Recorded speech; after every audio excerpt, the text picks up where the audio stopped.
જય શ્રી કૃષ્ણ બધાને, હું છું ભારતી અને તમારા બધાનું સ્વાગત છે મારે આજથી શરૂ થતા મિની વ્લોગમાં।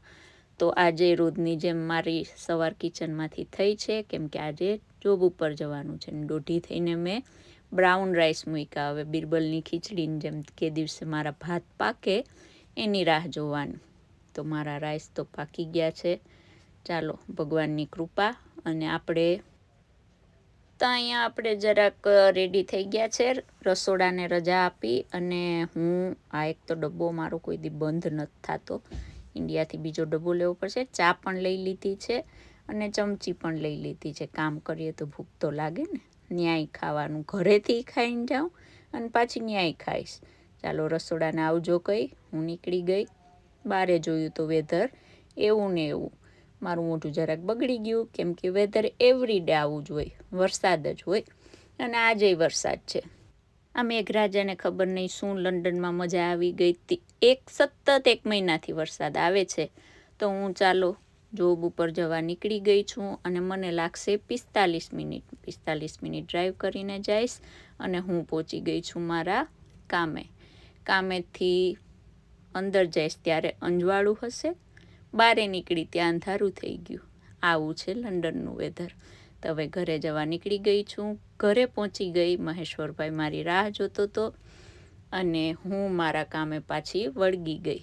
રસોડામાંથી જ ગઈ હતી અને પાછી આવીને રસોડામાં જ આવી। જેવું રસોડું હું સવારે મૂકીને ગઈ હતી એવી જ હાલતમાં મને પાછું મળ્યું। મજાલ છે એક પણ વાટકો કે ચમચી આઘી પાછી થઈ હોય।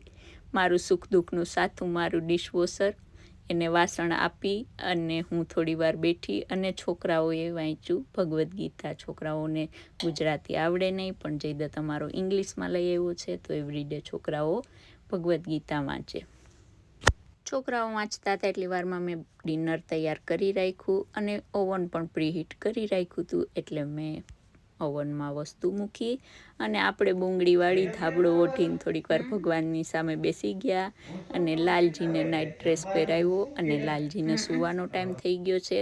સરસ મજાના ટોપી બોપી પહેરીને અમારા કાના તૈયાર છે, કેમ કે બહુ ઠંડી છે, એટલે હું એકદમ સરસ ગરમ કપડાં પહેરાવી અને લાલાને સુવડાવી દઉં। લાલા સૂઈ એટલી વારમાં મને યાદ આવ્યું કે હે ભગવાન, કાલ તો રિસાયકલ બિન લેવાવાળા આવશે, એટલે આપણે ફટાફટ બારે ગયા અને જેટલું પણ પ્લાસ્ટિક હતું એ બેગોમાં ભરી અને બિનમાં નાખી દીધું। અને આજે બહુ વરસાદ છે અને ઠંડી પણ એટલી છે। અત્યારે વરસાદ ચાલુ છે અને આ વીકે બરફ પડવાની આગાહી છે, એટલે વધારે ઠંડુ લાગે છે અને પતિદેવ મારી મદદ માટે આવી ગયા છે। એક આદર્શ નાગરિક તરીકે આપણે ઠૂસીને બિન ભરી છે, કેમ કે પાછે 15 દિવસે આવશે। બસ, તો આ હતો મારો નાનો એવો પ્રયત્ન મિની વ્લોગનો, કેમ કે મોટા વ્લોગ કરવાનો મને ટાઈમ નથી રહેતો। તો તમે બધા કોમેન્ટ કરજો કે તમને મારો મિની વ્લોગ કેવો લાગ્યો છે। તો ચાલો બધાને જય શ્રી કૃષ્ણ।